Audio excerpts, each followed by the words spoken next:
Sementara itu pemirsa, Pulau Bengkalis adalah salah satu pulau terluar Indonesia yang berada di Provinsi Riau dan berhadapan langsung dengan Selat Malaka yang memisahkan Indonesia dan Malaysia.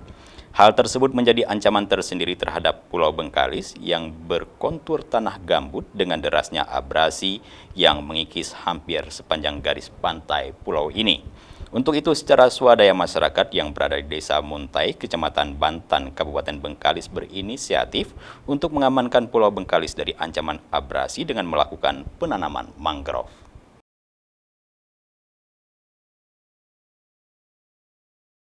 Menghadapi ancaman abrasi di Pulau Bengkalis, masyarakat di Desa Muntai, Kecamatan Bantan, berinisiatif melakukan penanaman mangrove yang dimulai sejak tahun 2005 yang lalu. Mengingat Pulau Bengkalis berhadapan langsung dengan Selat Malaka yang menjadi selat pemisah antara Indonesia dan Malaysia. Di desa ini, abrasi telah memakan daratan rata-rata 30 hingga 40 meter per tahun.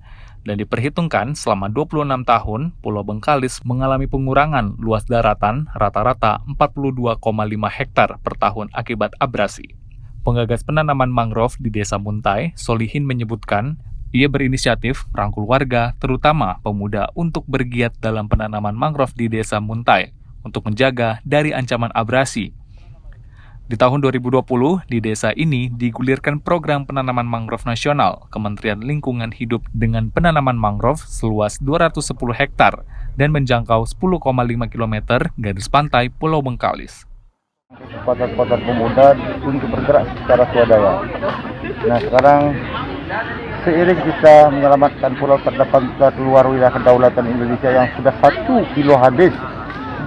Nah, ini kita dari 2005 sudah bergerak, yang ini sudah dari karya tanam kita.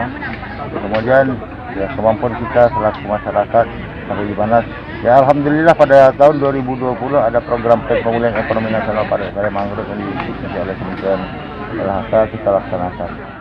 Desa Muntai yang telah mengalami gerusan abrasi Selat Malaka mendapat perhatian pemerintah pusat dengan datangnya langsung Presiden Joko Widodo ke desa tersebut untuk melakukan penanaman mangrove yang merupakan bagian dari program nasional penanaman mangrove seluas 34.000 hektar di seluruh Indonesia. Dan kini, garis pantai yang tergerus abrasi dijadikan sebagai objek wisata, sebagai upaya mengajak dan mengedukasi masyarakat untuk menjaga kedaulatan pulau terluar Indonesia ini dari ancaman abrasi yang terus mengikis setiap tahunnya. Dari Pekanbaru Riau, Ervan Setiawan, Kantor Berita Antara, mewartakan.